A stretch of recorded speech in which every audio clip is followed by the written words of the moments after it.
tell you something most people never say out loud. In America, capitalism isn't just an economic system, it's a moral identity, a test of character, a measure of whether you're a good American.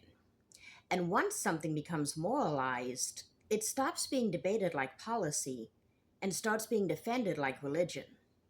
Capitalism in the US didn't just happen, it was woven into the national story, into patriotism, into the idea of virtue, into the belief that real Americans support free markets the way they support freedom itself.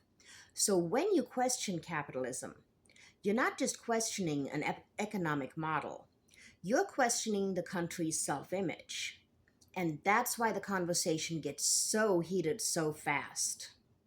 For generations, Americans have been taught that capitalism and democracy are inseparable, that markets equal freedom, that prosperity equals virtue, that success equals moral worth. So defending capitalism becomes a stand-in for defending America. And criticizing capitalism becomes a stand-in for criticizing the nation's soul. That's not economics. That's identity politics. The public story goes like this. Capitalism protects liberty. Capitalism rewards responsibility. Capitalism honors voluntary choice. And once you moralize freedom, the logic becomes brutally simple. Support capitalism, you're for freedom. Critique capitalism, and you're for coercion. That's how economic debates turn into ethical battlegrounds. Not what policies work, but are you on the side of good or evil? And corporations know exactly how to play this game.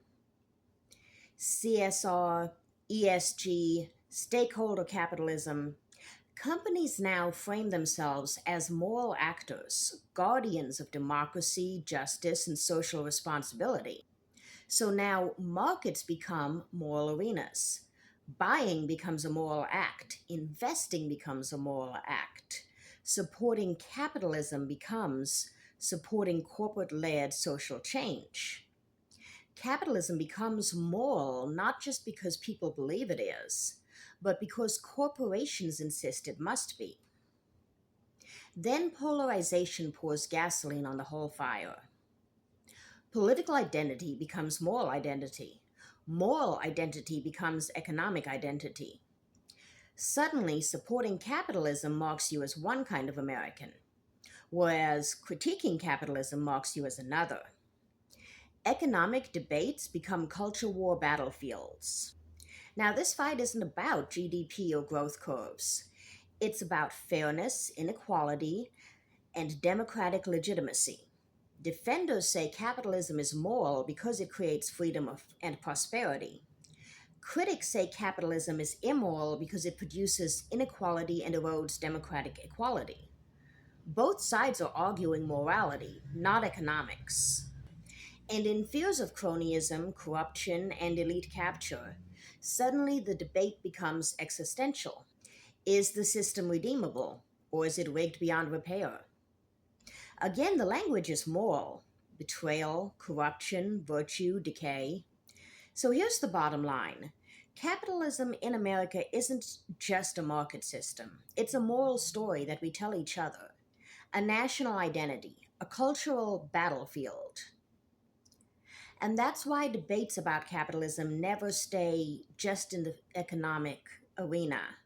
They're really debates about identity, about what kind of country America is, and what kind of people Americans believe themselves to be.